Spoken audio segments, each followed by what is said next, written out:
This world is all about branding and marketing. The number one branders in the universe is the United States.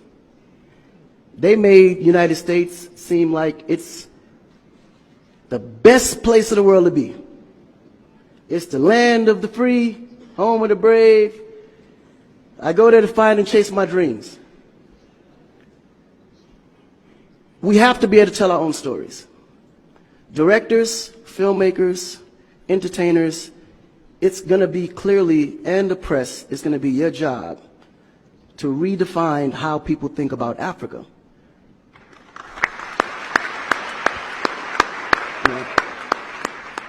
Because you're here, you see what's going on. You clearly can see in a vivid picture the good, the bad, and the ugly.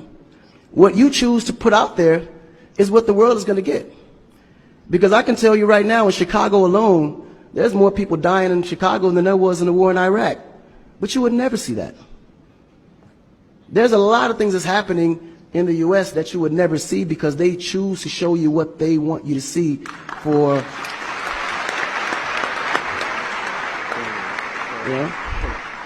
It's about country integrity. You have a certain reputation you have to keep. No one puts their family business out into the street. One of the problems we have in Africa is that when something happens, the press is quick to put out negative energy and quick to put out a negative story. And then that story goes on to internet and other broadcasting systems take it and they post it. So when you look at places like Kenya, for instance, that I know of, maybe 2 terrorist attacks, but it was everywhere. So now people was afraid to go to Kenya because somebody shot up the mall. But then when you look online, there was over 25,000 attacks in the U.S., but you only knew about maybe 5 or 6. So we have to really rebrand. And then when you look at how the world perceives Africa, they're right. You see zebras, lions, tigers, bears. Oh my. You get to the point where you think Africa's just a big jungle. The images that they're showing of Africa is historical images. This is way before civilization. This is when they were still, battling with spears, like times of Shaka Zulu. No, I'm serious. But then when you look at the U.S., they're showing Superman, Batman,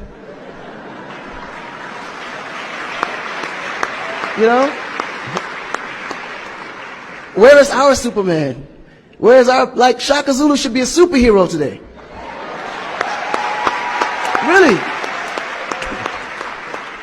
So we have to tell our own stories. I mean, even Jesus is white.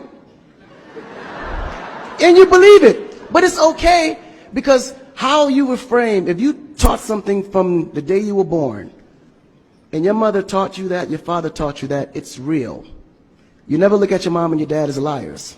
But their mother and father taught them the same thing because that's the kind of history that's put out for them to believe.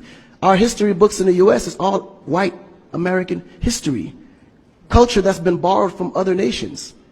But Africa have to teach the same history of our ancestors, the great things that they have accomplished.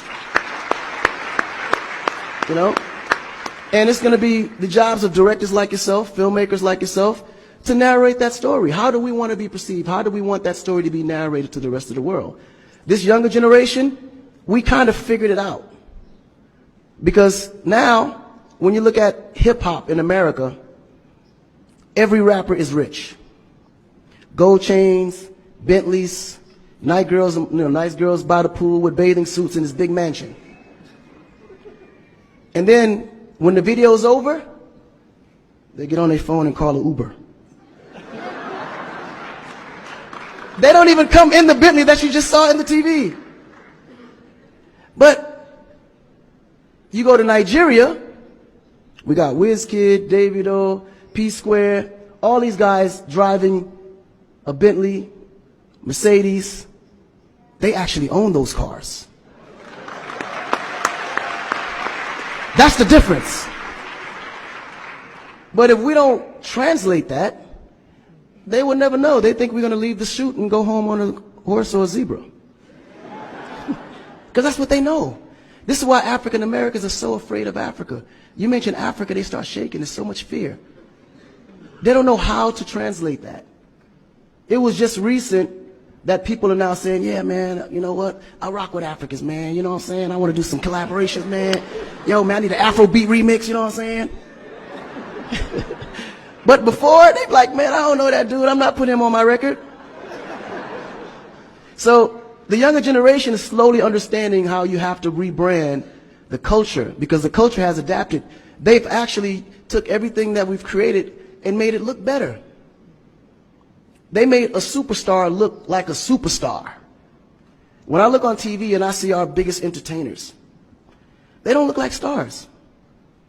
That's why you can't really respect the entertainer. If a politician saw a singer, he'd just be like, oh, he's just a local singer. But if he go to that local singer's performance, he may sell out the stadium because he has a huge influence, but the image is not there. So we have to take the image as a huge accountability for ourselves and realize that Africa really does have a reputation.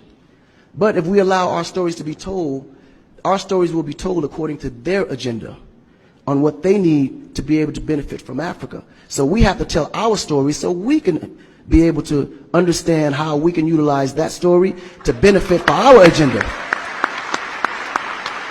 You know? So in closing, this job is for the entertainers, the filmmakers, the reporters, and anyone that creates content. We have to rebrand. And we have to rebrand it in the way that we see it and tell the story to where they can understand it, feel comfortable, and want to come here and invest.